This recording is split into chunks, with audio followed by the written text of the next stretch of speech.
akan ada nanti tiba orang-orang hebat. Liyasu'u wujuhakum.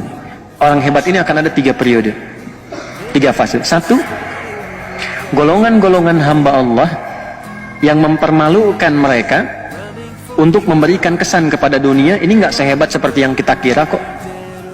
Teknologinya paling canggih, intelijennya, strateginya, penyadapannya gitu kan, sehingga propaganda yang dibuat keluar itu seperti yang tadi saya sampaikan, propaganda keluar tuh begitu, selalu menampakkan nggak ada apa-apa, kita yang paling hebatnya kecil kok, cuma ormas kecil gini ya, dibanjirin aja selesai gitu kan. Tapi kan nggak selesai-selesai. Sayangnya beberapa orang terpengaruh dengan itu ya, nggak ngaji. Akan ditemukan, kata Allah, satu golongan hamba akan muncul. Hamba-hamba ini begitu terlatih untuk menunjukkan kepada dunia, mempermalukan wajah mereka di dunia. Oh, ternyata yang selama ini kelihatan seperti hebat, gak hebat-hebat juga. Random habis juga, kena juga. Ya, biayanya sama biaya yang kecil-kecil. Oh, ternyata yang selama ini strateginya, kemudian intelijennya, kemudian juga ya penyadapannya macam-macam itu begitu canggih. Ya ternyata intercept juga, kena juga. Selesai juga. Dan itu hanya dilakukan oleh kelompok-kelompok yang disebut kecil. Jadi untuk memberikan kesan kepada dunia yang besar, negara-negara yang merasa punya militer, punya pesawat tempur dan sebagainya, Anda kemana aja selama ini? Enggak, bukan masalah iman, bukan masalah keyakinan, cukup jadi manusia aja. Tapi bagi orang Islam, kemanusiaan itu dilampaui dengan keimanannya. Imannya kemana? Gitu, ditampakkan liyasu'u wujuhakum, itu satu, untuk mempermalukan wajah mereka di hadapan dunia. Ternyata selama ini yang disebut hebat cuman begini aja. Lantas Anda yang tidak punya ya apa yang mereka miliki orang-orang hebat ini, tapi memiliki alat-alat yang Anda klaim canggih, lebih hebat daripada mereka. Ini orang-orang nggak punya landasan pacu untuk pesawat tempur, pesawat tempurnya nggak punya, senjata nggak lebih hebat dibandingkan dengan negara-negara yang ada lain sekarang. Orang-orang negara-negara yang mengatakan di situ muslimnya banyak misalnya, atau negara-negara Islam, atau umumnya dunia pada umumnya yang pesawatnya hebat, alutsistanya banyak dan sebagainya dan seterusnya, diam. Sementara yang disebut terbatas ini tiba-tiba mempermalukan, oh dengan begini aja selesai, bisa kok. Ya itu satu. Waliyadkhulul masjidah kama dakhaluhu awwala marrah. Nanti ada golongan kedua. Ya, golongan kedua ini sudah menyelesaikan semua konflik yang ada di situ, menenangkan kembali sampai Masjidil Aqsa dibebaskan. Fase kedua. Fase ketiga, ini saya baru memahami ayat ini dan hadis Nabi. Ini hadis Nabi ini, jangankan kita, orang Yahudi sendiri pun begitu yakin dengan hadis ini. Jadi saya kasih tahu rahasia ya, ini diantara kita saja nih. Ya. Ini mau habis nih, 5 menit, 10 menit lagi lah ya waktunya. Saya mohon izin tambah 25 menit tadi. Gak apa-apa ya, 15 menit tadi tambah. Ya sini. Jadi Yahudi itu yang nggak diterima, yang nggak mereka terima, Nabi Muhammad sebagai Nabi. Tuntunannya masih diterima. Yang nggak diterima itu cuman kenapa Nabinya Muhammad gitu. Itu aja. Kalau nabinya bukan Muhammad, dari jawab mereka akan diterima. Tapi tuntunannya diterima. Makanya oleh mereka Quran diriset. Makanya oleh mereka hadis diriset. Dan mereka yakin dengan itu. Salah satu yang diyakini apa? Nabi kan pernah menyampaikan di puncak nanti bagian ketiga itu, fase ketiga, waliyutabbiru ma'alau tadbira, menghabiskan semua tanpa kecuali, habis, selesai. Allah menyampaikan demikian. Ya, ada mereka berlindung di pohon-pohon yang diberi nama dengan korkot. Korkot itu yang mengatakan nanti Yahudi ada di sini, Yahudi ada di sini. Pernah dengar hadisnya? Itu saking yakinnya, dibanyakin ditanam pohon korkot sekarang.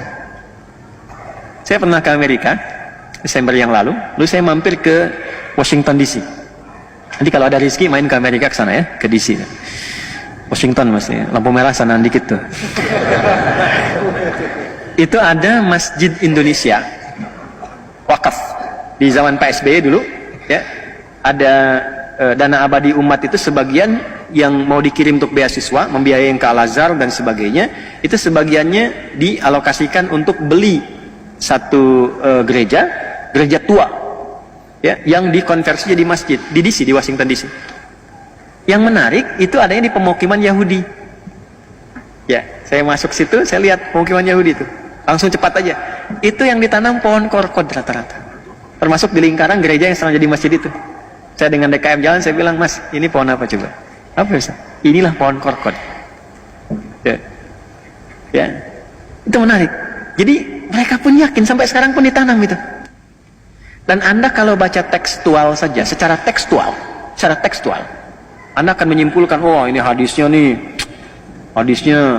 ekstrim nih, masa dihabisin sampai ke pohon, pohonnya bilang bunuh. Bukan begitu cara memahaminya. Ini hadis, termasuk ayat tadi, itu berbicara tentang konfrontasi militer. Dan problemnya apa? Saya baru paham sekarang, memahami ayat dan hadis itu. Ternyata di muka bumi ini, ya, ada beberapa kurang lebih yang mungkin sampai 6 negara lah, ya, yang di dalam konteks kenegaraannya itu sifat-sifat perlindungan militernya melibatkan sampai ke rakyatnya, ke masyarakatnya, termasuk di Indonesia. Indonesia itu kalau berjuang, kalau sudah ada misalnya perjuangan sampai ke konfrontasi militer, misal Belanda datang dan sebagainya, itu bukan cuma tentara yang berjuang, kita pun ikut di situ. Makanya pesantren keluarkan resolusi jihad dan sebagainya, semua angkat senjata bawa gitu. Nah, di dunia ini sekarang ada 6, yang paling aktif itu 2, Indonesia dengan IDF, yang Israel sekarang. Jadi waktu kejadian kemarin itu pembuktian hadisnya. Makanya saya katakan belajar, lihat. Bukan ingin belajar Hamas, ini bukan. Coba peristiwa itu cek kembali, mengkonfirmasi benar nggak yang di Quran, benar nggak yang di hadis. Itu kan masyarakat dikasih senjata, teman-teman. Masyarakat dikasih senjata, di video banyak di YouTube, cek. Ada masyarakat Palestina konfrontasi dengan masyarakat yang di sana, yang di wilayah Zionis disebut Israel itu. Itu rakyat biasa, masyarakat sipil bawa senjata, ditembak tuh orang Palestinanya, selesai. Yang polisinya diam-diam aja begini, dibiarin kena. Jadi rakyatnya dikasih senjata. Nanti pada periode ketiga, setelah periode kedua itu Masjidil Aqsa bebas, periode ketiganya ada konfrontasi luas semua. Semua masyarakat Yahudi yang ada pada masa itu diberikan senjata dan berlindungnya di balik pohon korkot. Itu yang menjadikan kemudian pertarungan semestanya menjadi meluas pertempurannya. Itu maksudnya. Ya, jadi kalau Anda melihat situasi sekarang dengan karakteristik bom ini, bom itu, emang karakter rusak ini. Ya, tapi tidak bisa dipukul rata, misalnya Yahudi keseluruhan nggak bisa dipukul rata. Yang rusak-rusak aja nih. Yang apa? Yang Zionis, yang diklaim dengan Israel sekarang itu. Ya, yang lain-lainnya mungkin ada yang baik-baik juga ada. Ada Robi-Robi yang mengatakan itu mereka memang perusak, ada Robi yang begitu. Nah itu mungkin kalau dia tarik ke atas itu yang 70 orang disebut di Al-Araf 155 tadi. Generasinya itu tuh. Tapi tinggal sedikit. Tapi ujungnya kan kalau nggak beriman sama aja kufur. Tapi setidaknya membawa sifat kemanusiaan yang jelas. Tapi pada umumnya yang rusak lebih banyak. Ya. Kalau mendiamkan sesuatu yang rusak kan sama rusak juga. Ya kan? Jelas ya?